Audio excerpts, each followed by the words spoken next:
जब आप अपने दोस्त को यूपीआई से पैसे ट्रांसफर करते हैं या शॉप से कुछ सामान खरीदने की पेमेंट करते हैं, जैसे गारमेंट, गिफ्ट, ग्रोसरीज, पेट्रोल आदि, तो क्या आपको 1.1% का चार्ज देना होगा? आज के वीडियो में हम इन्हीं सब बातों का जवाब जानेंगे। लेकिन सबसे पहले आज के टॉपिक के कुछ बेसिक्स हम लोग जान लेते हैं, जैसे यूपीआई क्या है, एनपीसीआई क्या है। दोस्तों, यूपीआई की फुल फॉर्म है यूनिफाइड पेमेंट इंटरफेस। यह एक डिजिटल पेमेंट आईडी है जो बैंक अकाउंट से लिंक होती है और इस आईडी के थ्रू हम और आप डिजिटली किसी को भी पैसे ट्रांसफर कर सकते हैं और रिसीव कर सकते हैं। और एनपीसीआई की फुल फॉर्म होती है national payment corporation of India. यह एक एजेंसी है जो यूपीआई सिस्टम को ऑपरेट और मैनेज करती है।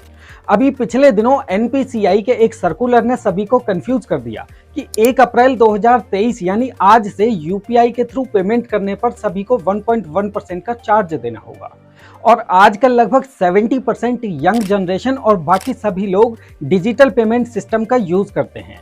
अब जो लोग यूपीआई का यूज करते हैं उन सभी में खलबली मच गई कि अब क्या होगा।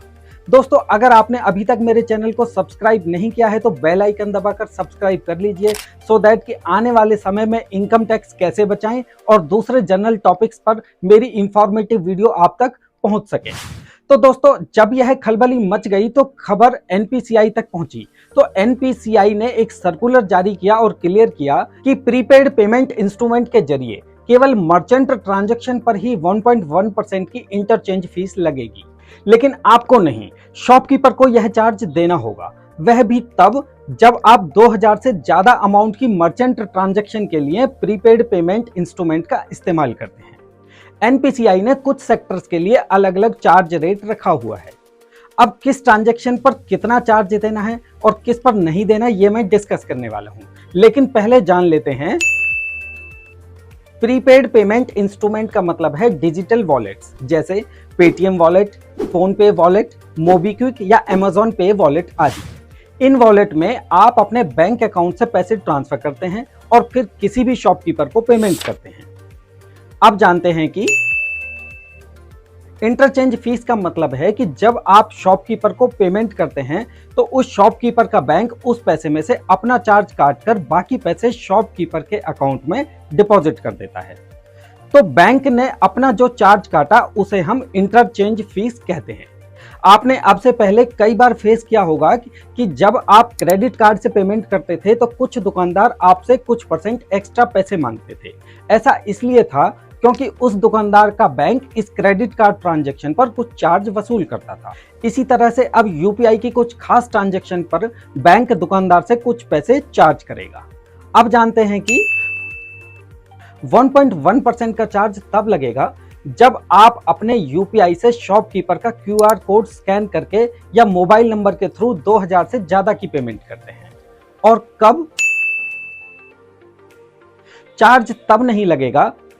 नंबर 1, जब आप अपने पेमेंट वॉलेट से क्यूआर कोड स्कैन करके 2000 से कम की पेमेंट करते हैं। दूसरी बात, अगर आप क्यूआर कोड स्कैन करके अपने बैंक से सीधे शॉपकीपर के बैंक अकाउंट में पेमेंट करते हैं।